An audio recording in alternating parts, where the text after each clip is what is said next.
Welcome to Bartholomew Town. I'm Bill Bartholomew. As we do from time to time, we're going to profile another great documentary that is being screened by our friends at newportFILM. This time, Paralyzed by Hope, the Maria Bamford story. That's screening this Thursday, May the 7th at the Greenwich Odeum. Tickets are $15. More information at newportfilm.com. Let me quickly read you the synopsis here before we get to our conversation with director Neil Berkeley. Maria Bamford has spent her entire career saying the quiet parts out loud and turning the fears most people bury into comedy that's both catharsis and chaos. Paralyzed by Hope, the Maria Bamford story, directed by Judd Apatow and Neil Berkeley, is an intimate portrait of an artist who spent decades mining her mental health, family history, and everyday misadventures for something honest and hilarious. I think that's a theme that we're going to be continuing to touch on more and more over the coming months as we approach the election, that latter part. And this is a really great human story. Now here's my conversation with co-director Neil Berkeley. How did you get into this project from day one? What was the entry point? It's first of all, thank you for having me on. It was exciting. That's a great synopsis of the movie. It's kind of a strange story, I guess, because I had known Judd Apatow for a while. Just he had seen some of my movies, and of course, I'd seen all of his, and we always talked about doing something together. And he called me one day and said, "What do you think about a doc about Maria Bamford?" And I said, "Oh, she's amazing. I was a huge fan of Lady Dynamite. Yeah, let's do that." And he said, "Okay, let's go to her house tomorrow." And so I was on my way there, and he called up and said, "Hey, why don't you just bring your camera and we'll just start making the movie?" And I said, "Does she know about this?" And he said, "Oh, no, we'll figure it out." And so that's actually what we did. And when you watch the movie, in the first 5 minutes, you see Chad get out of a car and go into her house. And that was the first frame we ever shot with her. That's an interesting that you present it that way, because it's shot from almost a journalistic standpoint where it is, there's no soundtrack. It is very Yeah. mirroring what's happening in real time. You really you take the viewer and put them in a literal space, almost unfiltered. Was that a conscious decision that kind of sprung from this initial, hey, let's go make this right now type of mindset, that sort of spontaneity? How intentional was that pathway? A little bit, yeah. So the idea was always there were a couple, not rules, but North Stars for us. And one was to always lean on stand-up comedy. Like Judd wanted to make sure what the world knew that she was this amazing stand-up comedian, right? And then beyond that, it was let's try and use that to show like her real stories are what she used to develop material. And then the music thing was interesting. And it was really just the fact that we tried every kind of music imaginable. Everything in the offline while we were cutting the movie, and nothing worked. Nothing matched for her. I asked her husband what kind of music she listened to, and he said, well, she mostly listens to podcasts. So that didn't help. And finally, Judd was like, okay, let's just not use music. Let's just start editing the thing and we'll see what happens. And we did that for so long, it just started to work without it. And it's a risk and a bold move, but we've screened it, a dozen times so far, and no one has mentioned that at all. So we feel like it works. Really interesting approach, no Yeah, doubt. It also, look, this film depicts, there's a lot of themes of grief. There's a lot of themes of the human condition and mental health that are all woven into really what is just in some ways a human documentary. How did that come about in terms of telling the human condition part of this that I think is the real thing, other than the human interest element that leaves yeah. people going, wow?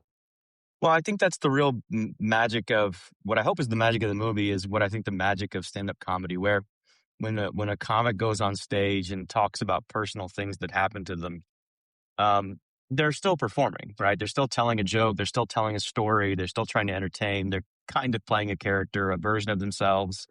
But what I love about the movie is that you hear the jokes, but while you're hearing them, you also hear her tell the actual really scary thing that happened. And it's what's great about stand up is taking this really painful thing that actually happened to someone that they went through and finding the humor in it. And I think that's where audiences hear the jokes, connect with it, and realize, oh, I went through that too. And this person seems to be okay. They seem to be surviving this really hard thing that they went through. So that was always something we wanted to do, is show the material, show the jokes, but also let the audience experience the actual, the real painful thing that Maria went through, and turned it into jokes. Right. There's also specificity here that the scene is set in the midst of the California wildfires. I say the California wildfires as if that's a pinpointable event. I think for people on the East Coast, 2025 resonates specifically, though.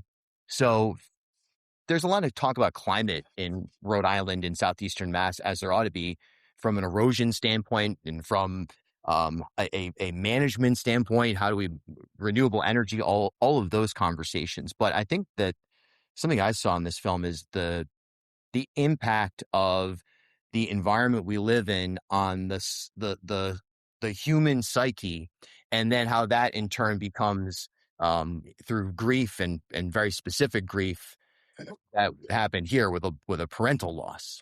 But Yeah. turning that into art and turning that into conversation, it's almost this 360 way of looking at pretty much the biggest problem we face as a species. Yeah. Well, the reality of making docs is that, especially when you're following someone around in real life, is that they keep living their lives and things keep happening to them. I mean, no one, obviously we didn't know her father was going to pass away, and no surprise there if you watch the movie. And clearly we couldn't have known the wildfires would happen. But I think, regardless of how it happens, climate change and what causes all these things, we mostly focused on the tragedy of it, that it was this really terrible thing that happened to this community. But that word community is what we hope is what people see is that, Maria spent her whole life trying to find her place and find her people. And she went to this little clown theater in Altadena and fell in love with these people. And you'll see, no surprises again, it burns down. But it was the community, it was that closeness that she finally found that was really the realization of what she's been trying to do her whole life on stage and with family and friends, is just find people that, have a shared experience, that also have gone through things, and people that can support each other when terrible, terrible things happen. We don't get into why the fires happened, but we definitely get into who it affected, how it affected them, and what the results of that was, and why they needed each other afterwards. Paralyzed by Hope, the Maria Bamford story. It's screening this Thursday, May 7th at the Greenwich Odeum in East Greenwich. That is a ticketed event. For more information, newportFILM.com. And Neil, for audiences or people who would like to be a part of the audience that won't be there on Thursday, that weren't at Sundance, where else can people find this film? We're working on that. There's this thing in showbiz where you can't talk about things that are happening, but I can promise you that they will see it someday, or we'll have access to it someday very soon. We're done with festivals. I think this is the last one we're doing. Oh, cool. Well, you landed on a good one. Definitely an audience really committed to the medium, which is really interesting. Turnout. Happy to be there. Yeah. Neil, thanks so much for your time today. Yeah. Oh, thank you. Thanks for having me. All right. I got a question for you. Are you passionate about preserving? All right. I got a question for you. Are you passionate about preserving our planet? Okay, good. You want to make that your career, perhaps? All right. You interested? Well, good news. URI Online, they offer marine and environmental science programs that are designed to empower the next wave of environmental leaders. That could be you. You can go ahead and dive into programs like their Master of Oceanography, explore sustainability with the Master of Environmental Management, or prepare for impactful careers with the Ocean Policy and Science graduate certificates they offer, along with a Blue MPA, the Blue Economy, right? Whether you're interested in protecting oceans, conserving ecosystems, or driving sustainability forward, the University of Rhode Island Online's graduate and certificate programs are led by expert faculty who will provide you with the hands-on knowledge and real-world skills you need to succeed, all from the comfort of your home. Explore your potential and make waves in your career with URI Online's flexible programs. Visit uri.edu/online to learn more. URI Online. Learn anywhere with us.